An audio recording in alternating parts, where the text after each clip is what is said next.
Good afternoon. A former conservative campaign worker, the only person charged in the so-called robocalls case, has been convicted in a Guelph courtroom.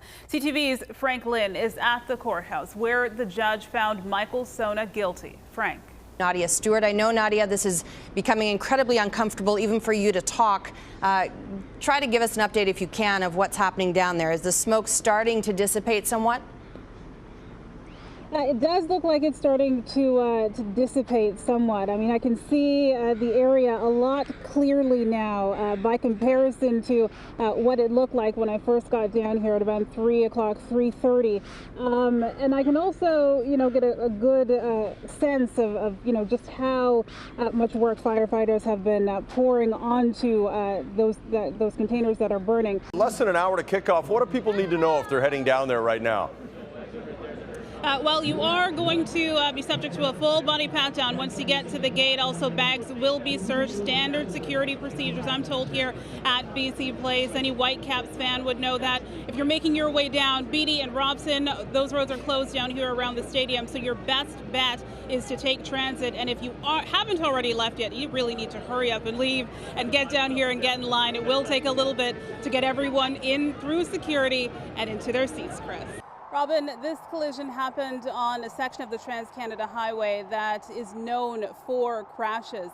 From the RCMP, we know that a vehicle, a Chevy Cavalier, was traveling westbound on the TCH when, for reasons that are still unknown, the vehicle crossed over the median along this two-lane highway and slammed head-on into that tour bus that was filled with tourists from Korea, 57 passengers in total.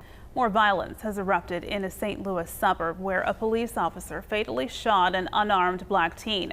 Protesters tossed firebombs at police last night, who responded with tear gas and smoke bombs to disperse the crowd. CTV's Zaretta Ullman has more. Our reporter Nadia Stewart is following the story and joins us. Now, Nadia, the representative says this was one of the most troubling investigations that her office has ever conducted.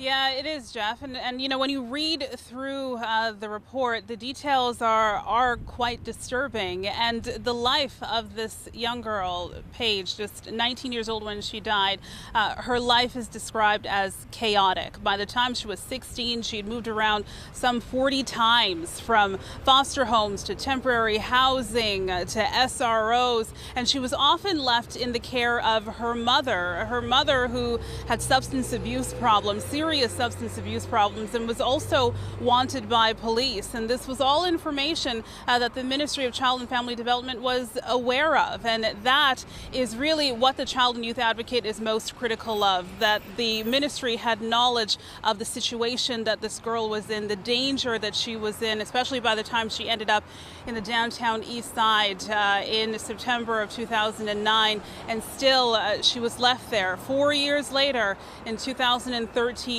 this girl was found dead. CTV's Nadia Stewart has been following today's developments. Nadia. Megan, the Ford family wasn't at today's press conference, one that was broadcast live across the country. They chose instead to stay by the mayor's side while today's news was being delivered. There's no question this has been a difficult week for the Ford family. The stress of the last few days written on their faces as they arrive at Toronto's Mount Sinai Hospital. Can you say anything about the news today? I mean, no. Can you make any more comments? No, doctor will address it at 5. And in front of hordes of cameras and microphones, that's just what doctors did. It is a liposarcoma, lipo meaning fat. So it comes from the fatty tissue. It arises out of the fatty tissue. The diagnosis, malignant liposarcoma, both a rare tumor and very difficult tumor. It's what specialists discovered in Rob Ford's abdomen a week after the mayor went to his doctor, suffering from unbearable abdominal pain. After a brief stay at Humber River Hospital, he was transferred here to Mount Sinai. Today, doctors said the cancer has spread to one other part of his body. As for his diagnosis, they're optimistic.